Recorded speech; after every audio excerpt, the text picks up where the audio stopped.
Hi, my name's Dr. Ursula and I'm the Director of Special Eyes Vision Services, an optometry service designed to cater for the needs of children and adults with complex disability and additional needs. Today I want to introduce you to another very useful vision assessment tool, the LEA Preferential looking paddles. These paddles are a simple yet powerful way to assess visual acuity, especially in infants, young children, people who are non-speaking or minimally verbal, and individuals with intellectual disabilities. So what do they look like? Well, the test comprises a series of paddles shaped like table tennis paddles.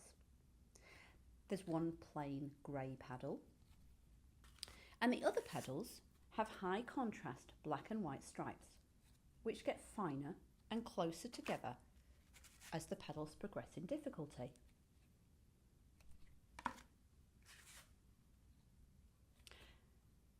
Why stripes? Because human vision naturally seeks out patterns. If someone can see the stripes, they will instinctively look towards them rather than the plain grey. This is the principle of preferential looking, a method that allows us to gauge someone's vision level without needing a verbal response. When I use these paddles in an assessment, I hold up two paddles, one with the striped pattern and one that's plain. I watch the person's eyes to see which direction they're looking in. If they consistently look towards the patterned paddle, that tells me they can detect the stripes. As we progress through the paddles, the stripes get finer. Eventually, they reach a point where the person being tested can no longer distinguish them from the plain grey paddle. That's when we know we've reached their threshold of visual resolution. This is similar to how traditional letter charts work, except instead of recognising letters, we are measuring the ability to detect fine detail. Importantly, the results of this test are not directly equivalent to a letter chart because the tasks are not the same. For this assessment, the person simply needs to detect the target, the stripes, whereas the letter chart requires people to recognise and distinguish the letters. We can use the findings from this assessment to help inform the design of a communication system. For example, let's say we find that someone can just see these stripes at a distance of 50 centimetres.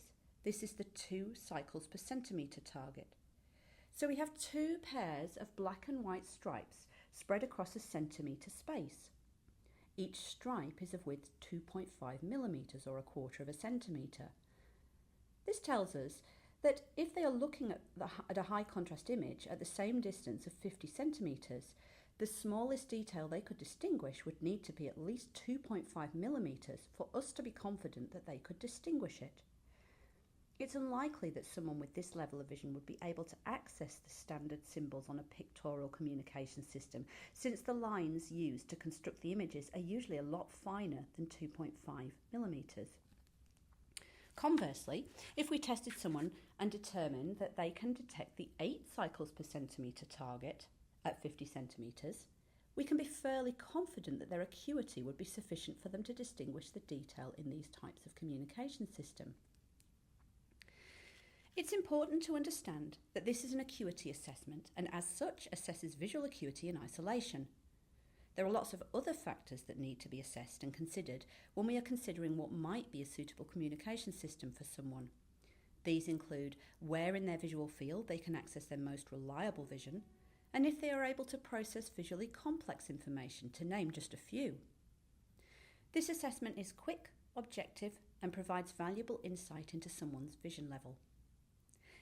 Thanks for watching, and if you'd like to learn more about how I assess vision in individuals with complex needs, visit my website.